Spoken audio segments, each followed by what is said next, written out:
আসসালামু আলাইকুম my dear student, তোমাদের HSC MCQ ক্র্যাশ কোর্সে স্বাগতম। আজকে আমরা পদার্থবিজ্ঞান প্রথম পত্রের দশম অধ্যায় আদর্শ গ্যাস এবং গ্যাসের গতিতত্ত্ব নিয়ে আলোচনা করব।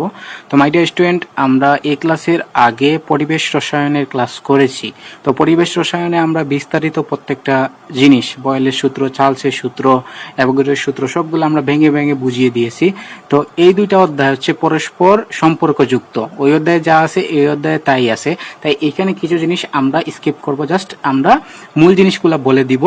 আর তোমরা যেহেতু ওইখানে পড়েছো, তাইলে এইখানে আবার পরে সময় নষ্ট করে কোনো লাভ নেই। তো এর বাইরে যে জিনিসগুলো আছে এইখানে আমরা সেইগুলো নিয়ে আলোচনা করব। তো আমরা প্রথমে যে জিনিসটা জানতে হবে সেটা হচ্ছে আমাদের আদর্শ গ্যাসের সমীকরণ। তো আদর্শ গ্যাসের সমীকরণ আমরা সবাই জানি, PV = nRT। এখানে P কি মিন করে? P হচ্ছে প্রেসার, চাপ, বিটা হচ্ছে ভলিউম, আয়তন, আর N হচ্ছে মূল, যেটাকে আমরা অ্যামাউন্ট বা পরিমাণ বুঝি। তারপর আরটা হচ্ছে আইডিয়াল গ্যাস কনস্ট্যান্ট, আর টিটা হচ্ছে টেম্পারেচার। আর এর মান এক সময় হয় তোমার 8.314, আরেকটা মান হয় তোমার 0.082। এই মান কখন কি হয়? যখন হয় তোমার এটা যখন জুল পার কেলভিন পার মূল এককে থাকে, তখন হচ্ছে তোমার 8.314 হয়। আর যখন লিটার অ্যাটমসফিয়ার একক থাকে, litre atmosphere per kelvin per mole, তখন হয় আমাদের 0.082 এই এককটা।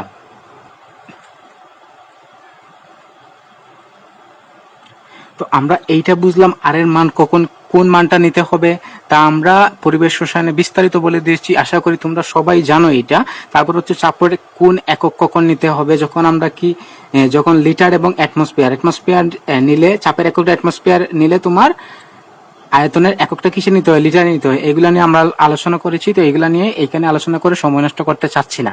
তো চলো, তারপরে আমাদের যে জিনিসগুলো জানতে হবে, যে আমরা আদর্শ গ্যাসের ধর্ম থেকে কিছু বয়েল একটা ফর্মুলা ডেভেলপ করছে। তারপর যখন এই প্রথম ফর্মুলাটা এটা কে ডেভেলপ করছে, এটা হচ্ছে বিজ্ঞানী বয়েল। তাই একে বয়েলের সূত্র বলা হয়। তো তিনি যখন এই জিনিসটা করছেন, তখন তিনি তাপমাত্রাকে ফিক্স করে দিয়েছেন, তাপমাত্রা স্থির। তারপর বিজ্ঞানী চার্লস দেখলেন, বিজ্ঞানী বয়েল, তুই বেটা তাপমাত্রাকে স্থির রেখে এই ফর্মুলা তৈরি করলি, তাইলে আমি এইখানে কি করব? এইখানে আমি চাপটাকে ফিক্স করে দিব, চাপটাকে স্থির করে দিল। তাহলে বিজ্ঞানী চার্লস চাপ স্থির রেখে এই ফর্মুলাটা পাইলো। তারপর এই ফর্মুলা তখন কি স্থির থাকে? এইখানে হচ্ছে আমাদের আয়তনটা স্থির, আর এটা হচ্ছে আমাদের সমন্বয় সূত্র। তাহলে তোমাদের একটা টেকনিক শিখিয়েছিলাম, যখন আমাদের তাপমাত্রা স্থির বলবে তখন আমরা টিটাকে কেটে দেবো, টিটাকে কাটলে আমরা দেখো এই জিনিসটাই পাচ্ছি। তারপর যখন চাপ স্থির বলে তখন আমরা পিটাকে কেটে বাকি যে অংশটা সেটা বসাই দেবো। তারপর যখন আয়তন স্থির বলবে তখন আমরা কি বিটা কেটে দিয়ে যে জিনিসটা পাবো সেটা হচ্ছে আয়তন স্থির রেখে আমাদের সমস্যা সমাধান করার ফর্মুলা। তারপর দেখো, যখন ঘনত্ব দেয়া থাকবে, তখন ঘনত্ব, তাপমাত্রা এবং চাপ দেওয়া থাকবে, তখন আমরা এই ফর্মুলা ইউজ করব। তারপর আদর্শ গ্যাসের যে সমীকরণ, এটা আমরা তো একটু আগে দেখছি, PV = nRT। এখানে n সমান হচ্ছে তোমার m বাই ছোট হাতের m বাই বড় হাতের m। এখানে m হচ্ছে তোমার গ্যাসের ভর, আর mটা বড় হাতের mটা হচ্ছে তোমার আণবিক ভর। আর বাকি সবগুলা জানি। আর টিটার একক সবসময় আমাদের কিসে নিতে হয়? সবসময় আমাদের কেলভিনে নিতে হয়। তো আশা করি এই জিনিসগুলো তোমরা বুঝতে পারছো, এগুলো তোমরা সবাই জানো, তাই একটু ব্রিফ দিয়ে দিলাম। তারপরে আমরা কিছু তারপরে দেখো একটা কোয়েশন আছে, প্রমাণ তাপমাত্রা ও চাপে গ্যাস দ্রবক আর এর মান কত? তাহলে মানগুলো দেখো, তাহলে এই এককটা ঠিক আছে, এখানে মূল ইনভার্স হয়, তাহলে এটা ভুল। তারপর দেখো এটা 8.314 জুল পার মূল পার কেলভিন, এটা দেখো ঠিক আছে, বাকি এইটাও ভুল। এটা দেখো 8.0314 দিয়ে দিচ্ছে, এইটাও ভুল। তাহলে আমাদের সঠিক উত্তর হচ্ছে অপশন বি। তারপরের কোয়েশন দেখো মাই ডিয়ার স্টুডেন্ট, এটা কিন্তু ইম্পর্টেন্ট একটা কোয়েশ্চন, একটু মনোযোগ দাও মাই ডিয়ার স্টুডেন্ট। একটি আদর্শ গ্যাসের তাপমাত্রা 20 ডিগ্রি সেলসিয়াস। যদি গ্যাসটির চাপ ও আয়তন দ্বিগুণ করা হয় তবে পরিবর্তিত তাপমাত্রা কত? তাইলে এখানে কি দেয়া আছে? তাপমাত্রা দেয়া আছে, চাপও দেয়া আছে, আয়তন, তাইলে আমাদের আয়তনও দেয়া আছে, তাইলে আমাদের সমন্বয় সূত্রটা নিতে হবে। তাহলে এখানে আমরা ধরি যে যখন আদি অবস্থায় ছিল, আদি আয়তন B1 = B, তারপর হচ্ছে কি চাপও দ্বিগুণ করছে, তাইলে আমরা P1টা ধরি P। তারপর হচ্ছে আমাদের B2টা কি বলছে? দ্বিগুণ হয়ে গেছে, তাইলে B2 হবে 2B। সেম একইভাবে তোমার চাপটাও আমরা দ্বিগুণ করছি, তাহলে P2টা কি হবে? 2P। তাইলে দেখো আমরা আমাদের ফর্মুলা কি? P1 = P2 B2 T2। এখান থেকে আমাদের কিসের মান বের করতে হবে? পরিবর্তিত তাপমাত্রা। তাহলে T2 এর মানটা আমরা আগে বের করে নেই। তাহলে T2 = আমরা কি পাবো? T2 = তোমার আমরা পাবো যে তোমার এইখানে এখানে আমরা কি লিখতে পারবো, T2 ইকুয়াল টু, আচ্ছা এটা হবে T1, তাহলে T2 ইকুয়াল টু আমরা কি লিখতে পারি, T2 ইকুয়াল টু লিখতে পারবো আমরা P2 B2 T1 by P1 B1। তাহলে এখানে আমরা কি করছি দেখো, এখানে হচ্ছে আমরা P2 এর মান হচ্ছে 2B, তাইলে আমরা P1 এর মান P, B1 এর মান হচ্ছে B, আর এখানে তাইলে B PB কাটা চলে যাবে, তাহলে আমাদের 2 ইন্টু 2, তাহলে আমাদের আসতেছে 4T1।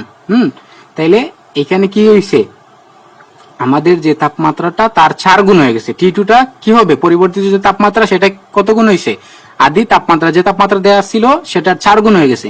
এইখানে মাই ডিয়ার স্টুডেন্ট তোমরা ভুলটা করো, এইখানে তোমরা 4 ইন্টু 20 দিয়ে 80 লিখে খুব সুন্দর করে এইটা দাগিয়ে আসবে, অপশন বিটা দাগিয়ে আসবে, কিন্তু এটা কিন্তু ভুল। আমরা একটু আগে কি বলছি মাই ডিয়ার স্টুডেন্ট, একটু আগে আমরা বলছি যে আমাদের তাপমাত্রাটাকে কেলভিনে নিয়ে যাইতে হবে, আমাদের কি করতে হবে, অঙ্ক করার ক্ষেত্রে কেলভিনে নিয়ে যাইতে হবে, তারপরে আবার আমরা কি করব, আবার আমরা সেলসিয়াসে নিয়ে আসবো। তাহলে এখানে আমরা কিভাবে করতে হবে, আমরা করবো এই যে তোমার 20 প্লাস 273, তাহলে এখানে কত আসতেছে দেখো মাই ডিয়ার স্টুডেন্ট, তোমার 4 ইন্টু 20 প্লাস 273, তাহলে 273 প্লাস 20 কত আসতেছে আমাদের 293, তার সাথে 4 গুণ করলে কত আসে 1172। এবার আমরা কি করব দেখো, অপশনগুলো সেলসিয়াসে দেওয়া আছে, তাইলে তার থেকে 1172 থেকে আমরা কি করব, আমরা 273 বাদ দিব, তাহলে 1172 থেকে আমরা যদি 273 বাদ দিয়ে দেই, তাহলে আমাদের আসতেছে 899 ডিগ্রি সেলসিয়াস। তাইলে আমাদের কাঙ্ক্ষিত সঠিক উত্তর হচ্ছে এইটা। কিন্তু কোথায় ভুল করো মাই ডিয়ার স্টুডেন্ট, তোমরা এই প্রথম জায়গাটায় ভুল করো। তো আজকের পর থেকে আশা করি এই জায়গায় তোমাদের আর ভুল হবে না। তোমরা এই জিনিসটা একটু মনোযোগ সহকারে দেখো এবং এটা মাথায় রাখার চেষ্টা করবা। তারপরে দেখো, পরে আমরা গ্যাসের গতিতত্ত্ব, স্বাধীনতার মাত্রা এবং গতিতত্ত্ব নিয়ে আলোচনা করব। তাহলে আমরা এগুলা পরিবেশ রসায়নে দেখেছি, গতিশক্তির একটা হচ্ছে 3/2 nRT, যদি n এর মান সরাসরি না দিয়ে তোমার গ্যাসের ভর এবং আণবিক ভর দেওয়া থাকে, তাইলে আমরা কি ইউজ করব, 3/2 m/m/RT। তারপর আরেকটা হচ্ছে আমাদের গতিশক্তি নির্ণয়ের ফর্মুলা হচ্ছে 3/2 kT। কে এখানে কি মিন করে, এখানে কি এটা আসলে কি মিন করতেছে, কে হচ্ছে তোমার বুলটজম্যান ধ্রুবক, এটা হচ্ছে তোমার বুলটজম্যান ধ্রুবক। এই কেটা আমরা কিভাবে বের করে নিয়ে আসি, কেটা হচ্ছে তোমার আমাদের যে মোলার গ্যাস ধ্রুবক তাকে আমরা অ্যাভোগাড্রো সংখ্যা দ্বারা ভাগ করে দিই।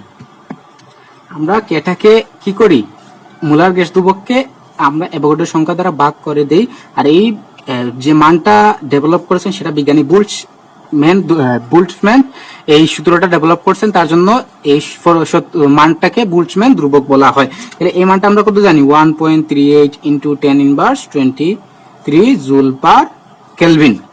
তো এই মানটা জানি, এই মানটা আমরা কখন, যখন মূল রিলেটেড অ্যামাউন্ট রিলেটেড কোনো কিছু দেয়া না থাকবে তখন আমরা কি এই ফর্মুলা ইউজ করবো 3/2 kT। তারপর হচ্ছে E is equal to F/2 kT। এইখানে Fটা কি মিন করতেছে, Fটা হচ্ছে তোমার স্বাধীনতার মাত্রা নির্ণয় করতেছে, স্বাধীনতার মাত্রা মিন করতেছে। তাইলে F সমান 3 হয়, আবার F সমান 5 হয় যখন হচ্ছে এক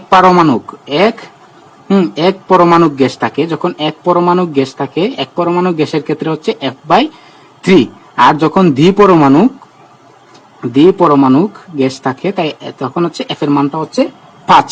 তো এক পরমাণুক গ্যাস কোনগুলা, হিলিয়াম, যেগুলা একটা থাকে, আর দ্বিপরমাণুক তোমার হচ্ছে এই যে হাইড্রোজেন, অক্সিজেন, নাইট্রোজেন, এগুলো হচ্ছে আমাদের দ্বিপরমাণুক।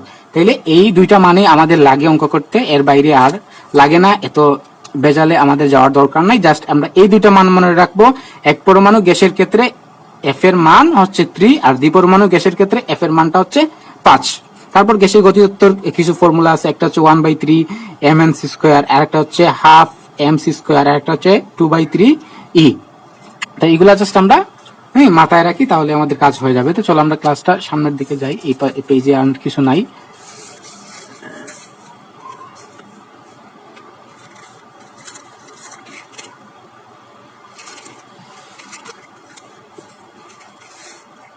তারপরে দেখো একটা কোয়েশ্চন, এই কোয়েশ্চনে কি বলছে, একটি কণার স্বাধীনতার মাত্রা সংখ্যা হচ্ছে 5, শক্তির সমবিভাজন নীতি অনুযায়ী কণাটির মোট শক্তি কত। তাইলে আমরা একটু আগে দেখছি F/2 kT, তাহলে F এর মানটা যখন 5 তখন কি হবে 5 kT/2, অপশন ডি হচ্ছে আমাদের সঠিক উত্তর। তারপরে দেখো আমরা আমাদের গড় বর্গবেগের বর্গমূল এগুলা নিয়ে অনেক আলোচনা করেছি। তাইলে 3টা ফর্মুলা দেখো আমি এখানে লিখে রাখছি। তো এইখানে হচ্ছে বেগ এবং তাপমাত্রার যে সম্পর্ক, এইখান থেকে এমসিকিউ বেশি আসে। তার সম্পর্কটা কি? সি সমানুপাতিক √T। এই একটা জিনিস মনে রাখলে আমরা অনেক জায়গায় কমন পেয়ে যাব। এই তোমার কি সি এবং এই যে বর্গমূল এবং এখানে যে তাপমাত্রা আছে, এই তাপমাত্রার মধ্যে সম্পর্ক থেকে বেশিরভাগ কোয়েশ্চেন আসে। তো এইভাবে তো খালি মুখে বুঝবা না, আসো আমরা অঙ্ক করি, অঙ্ক করলে মাথায় ঢুকবে। তাহলে দেখো এখানে একটা কোয়েশ্চনে কি বলছে, কোন আদর্শ গ্যাসের তাপমাত্রা 120 কেলভিন থেকে 480 কেলভিনে উন্নীত করা হলো। যদি 120 কেলভিনে মূল গড় বর্গবেগ বি হয়, তবে 480 কেলভিনে তা হবে। তা কত হবে? তাইলে এইখানে দেখো তোমার যে জিনিসটা আমাদের কি, আমাদের এইখানে এই সি এবং কিসের সাথে সম্পর্ক? তাপমাত্রার সাথে সম্পর্ক। তাইলে দেখো এখানে তাপমাত্রা কত গুণ বাড়াইছে। তাপমাত্রা কতটুকু বাড়ছে দেখো, তোমার 120 থেকে 480 হয়েছে। চাইলে 480 কে তুমি 120 দ্বারা ভাগ করে দাও। 480 কে যদি আমরা 120 দ্বারা ভাগ করে দেই, তাহলে আমাদের আসে হচ্ছে 4। তাইলে 4 গুণ তাপমাত্রা বাড়ছে। কয় গুণ তাপমাত্রা বাড়ছে? 4 গুণ বাড়ছে। এইখানে যেহেতু সি এর জায়গায় বি দিছে, তাইলে আমরা বিটা লিখি। তাইলে এইখান থেকে আমরা লিখতে পারবো কি, বি সমানুপাতিক √4। তাহলে এইখান থেকে আমাদের আসতেছে কি, আসতেছে বি সমান আসতেছে আমাদের 2। তাহলে কি যে তোমার B2টা কি, B2টা হচ্ছে তোমার আদি যে বেগ ছিল তার দ্বিগুণ হয়ে গেছে। তাহলে এইভাবে কিন্তু আমরা এই সমীকরণটা ব্যবহার করে আমরা কিন্তু আমাদের এই বেগ, তোমার বর্গমূল এবং কি তোমার বর্গবেগ যেটা দেয়া থাকে, গড় বর্গবেগের বর্গমূল যেটা দেয়া থাকে, তার সাথে আমরা তাপমাত্রাকে সম্পর্ক করে এইভাবে আমরা দুইটা জিনিস, একটা যদি অজানা দেয়া থাকে তাহলে আমরা এইভাবে কিন্তু সুন্দরভাবে বের করে নিয়ে আসতে পারি। তো চলো আমরা পরবর্তীতে যাই। তো এরপরে যেটা হচ্ছে আপেক্ষিক আর্দ্রতা শিশিরাঙ্ক, এখান থেকে খুব একটা কোয়েশ্চন আসে না এমসিকিউ এর ক্ষেত্রে, আগে আসতো। তো তারপরে যখন আমাদের বইয়ে আসে তার জন্য আমি এখানে করাচ্ছি। এটাই হচ্ছে আমাদের আজকে শেষ টপিকস। তো আজকে আপেক্ষিক আর্দ্রতার ফর্মুলা হচ্ছে R = F/F, ছোট হাতের F বাই বড় হাতের F × 100%। আর একটা গ্লেইসারের যে সমীকরণ আছে, শিশিরাঙ্কে বের করার সমীকরণ ফর্মুলা, সেটা হচ্ছে θ = θ1 - G ইন্টু θ1 - θ2। তো চলো আমরা একটা কোয়েশ্চন সলভ করি, খালি মুখে তো আর বোঝা যায় না, আমরা কোয়েশ্চন সলভ করতে হবে। তাইলে দেখো এখানে কোনো একদিনে বায়ুমণ্ডলের তাপমাত্রা হচ্ছে 20 ডিগ্রি সেলসিয়াস এবং শিশিরাঙ্ক হচ্ছে তোমার 15 ডিগ্রি সেলসিয়াস। 20 ডিগ্রি সেলসিয়াস ও 15 ডিগ্রি সেলসিয়াস তাপমাত্রায় সম্পৃক্ত জলীয় বাষ্পের চাপ দেখো দেয়া আছে। এই যে আমাদের এফ এর মান, ছোট হাতের এফ এর মান হচ্ছে, ছোট হাতের এফটা কি মিন করতেছে, তোমার যে শিশিরাঙ্কে তোমার সম্পৃক্ত জলীয় বাষ্পের চাপ। এখানে ছোট হাতের এফ কি মিন করে শিশিরাঙ্কে সম্পৃক্ত জলীয় বাষ্পের চাপ, আর বড় হাতের এফ কি মিন করে, বড় হাতের এফ মিন করে হচ্ছে তোমার বায়ুমণ্ডলের তাপমাত্রায় সম্পৃক্ত জলীয় বাষ্পের চাপ। তাও যদি এইগুলা না বুঝো, তাইলে আমরা খুব সুন্দর করে এখানে উপরে যেহেতু ছোট হাতের এফ, তাইলে উপরে আমরা বসাবো ছোট মান। তাইলে এখানে ছোট মান হচ্ছে এই যে 2 × 10⁻³ আর নিচে বসাবো বড় মান। যেহেতু বড় হাতের এফ, তাই নিচে আমরা বসাবো বড় মান। তাহলে বড় মানটা হচ্ছে তোমার কি 4 × 10⁻³, তার সাথে আমরা কি 100% গুণ করতে হবে। তাহলে দেখো এখান থেকে আমাদের আসতেছে হাফ ইন্টু 100 হচ্ছে তোমার 50%।